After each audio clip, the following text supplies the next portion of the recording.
Coming up on DITV, we show you how some locals fight for job equity. And later, we show you how some students are taking their studying to a new level. We break down Iowa's matchup with the Fighting Illini. And we also give you our predictions on who we think is going to win with the upcoming Big Ten tournament. Looks like spring is right around the corner as I give you more in this week's weather. All that and more coming your way. Don't go anywhere, DITV starts now.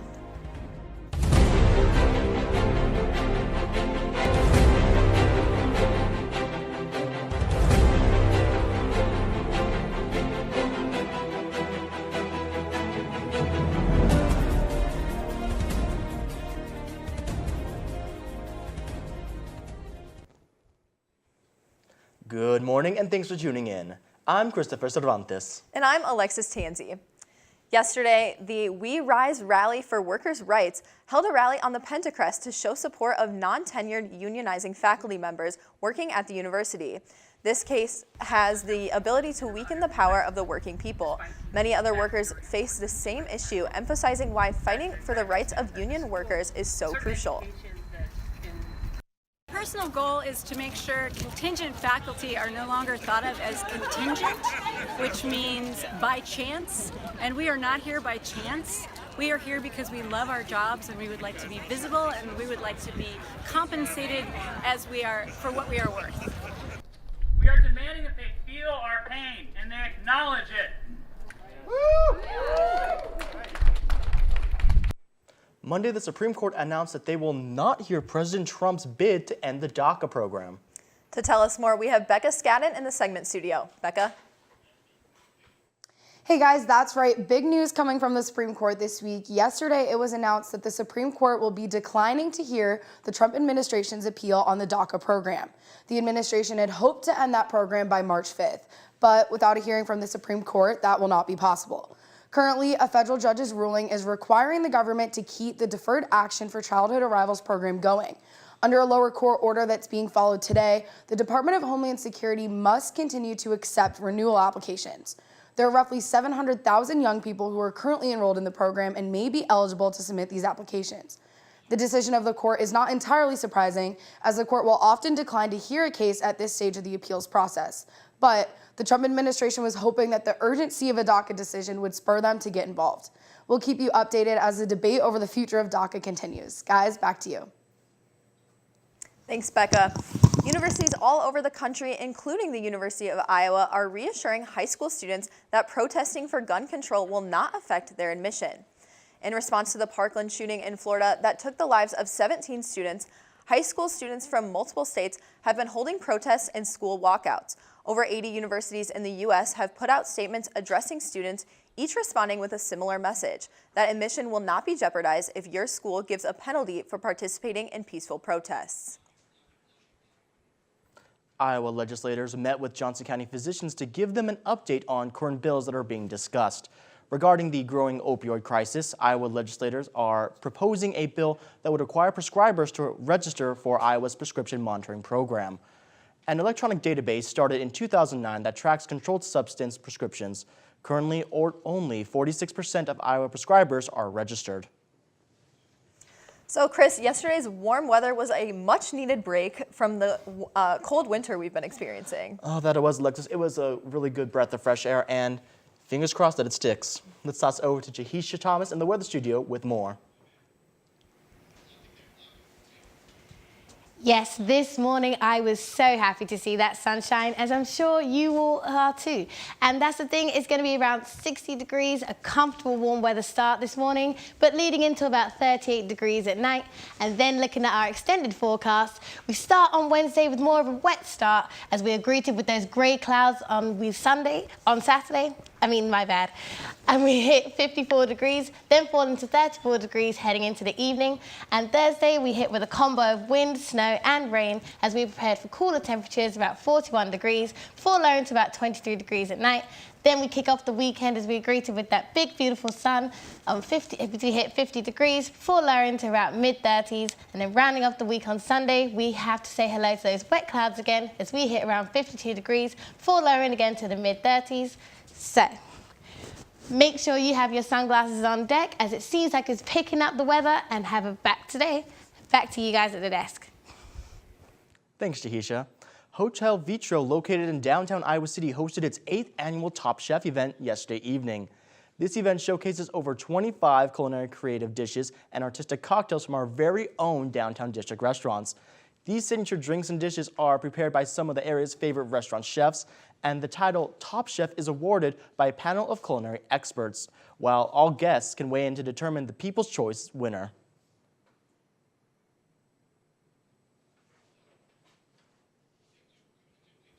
Preparations for Dance Marathon 25 are well underway. With 4 executive positions already announced and with leadership applications on the horizon, Dance Marathon has announced the rest of their executive board. There are even some new roles being added on. Those joining the team include Jenna Larson, Allie Zimmerman, Katie Saylor, Jillian Fiandaca, and Lexi Breitbart. 2 new leadership positions this year are the Campus Relations Director and the Outreach Director. Those roles will be led by Sierra Jones and Darby Drenzek. This year's exec board will be made up of 14 directors in total. Stick with DITV as we bring you more on preparations for Dance Marathon 25. The UI sponsors a variety of different study abroad programs for students at any level. These programs are available in more than 50 countries. For students interested in going abroad or already preparing for their trip, the Study Abroad office has all the information you need. DITV News reporter Gustava Meyer has more.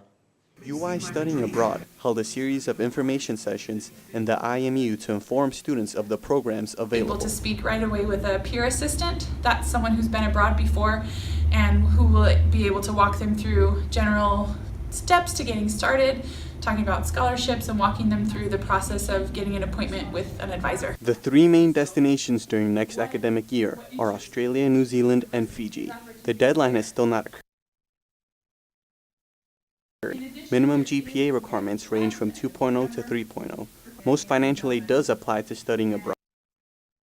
It includes 3 to 4 courses, and the University of Otago's campus in New Zealand is similar to that of a college town. There are many resources available to help students afford studying abroad. We call ourselves TEEN. They can apply for both merit, diversity, and need-based scholarships. And there is also an automatic affiliation scholarship that's available to anybody that applies. More information is available on TEEN Abroad's website. Reporting from the Student Leadership Room in the IMU, Gustavo Meyer, DITV News. Studies and lifestyle. We apologize for those technical difficulties, but speaking of difficulties, the end of the regular basketball season is here, and our boys have not done well.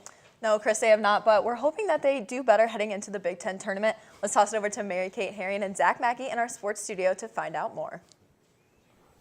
Thanks, guys. Yeah, difficult season for them, but cannot believe we're already at the Big Ten tournament for the men's basketball season. That season completely flew by.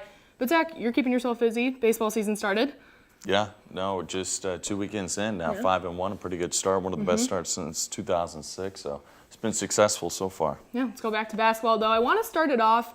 Thoughts on just the season so far? Not the season how most people thought it was going to go, especially me. They really just were inconsistent, could not seem to find the rhythm on the court, whether it was lineups or injuries. They only had 2 games this season with the full roster. Well, I fell victim personally, too, of blowing them up, thinking it was going to be better than what it was. We did a couple of those games on TV in the beginning of the year, and I thought they had all the talent, all the pieces to be able to make a real run this year, but yet really things just didn't fall into place, and it's hard to pick out one thing here or there. I mean, defense is obviously a huge thing throughout those couple of games, but yet they got to find consistent scorers as well, and they just got to get more connected, I think, is one of the big things. They're just out there sometimes all over, and obviously this is one of those seasons that you put behind you and hopefully learn from.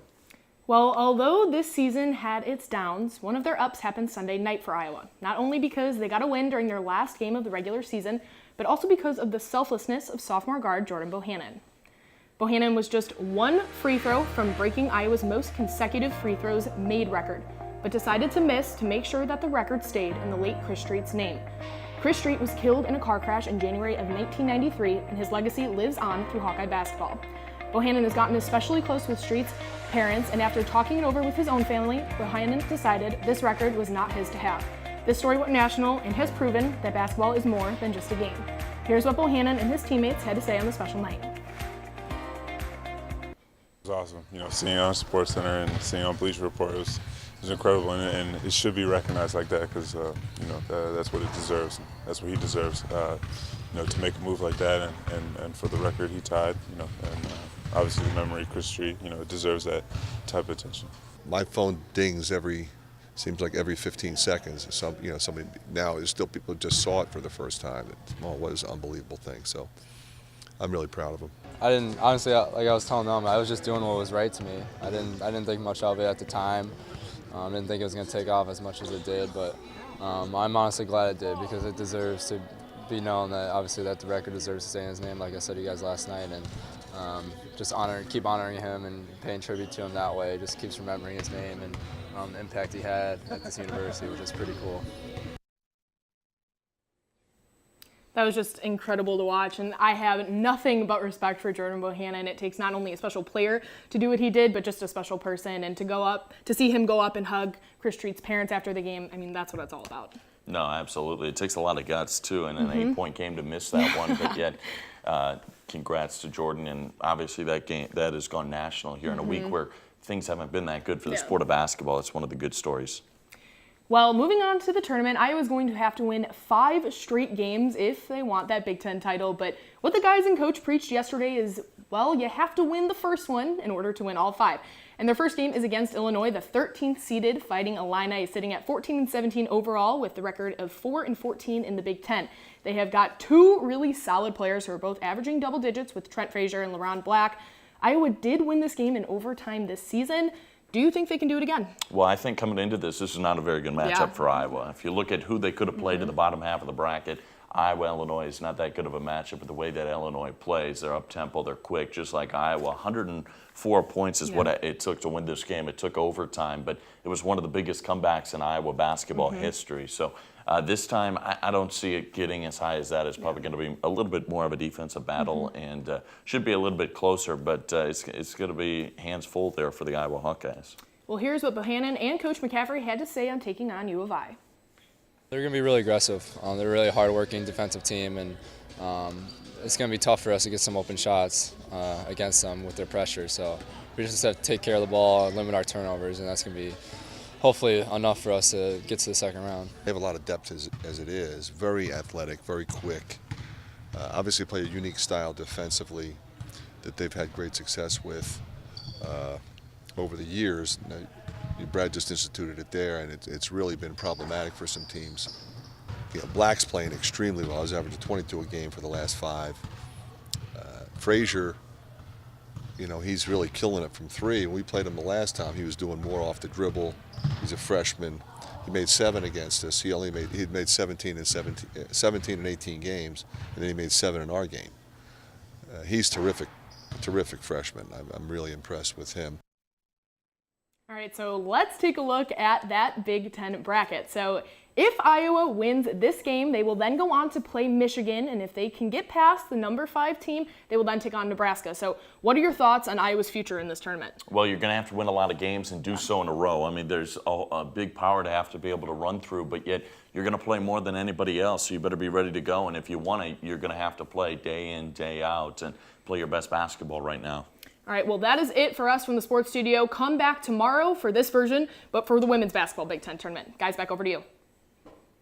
That's it for this Tuesday morning edition of DITV. Be sure to check out our website, dailyiowan.com, for all the latest news. And if you're on the run, you can grab a print edition of the paper on stands now. For DITV, I'm Christopher Cervantes. And I'm Alexis Tanzi. Have a good day, Iowa City.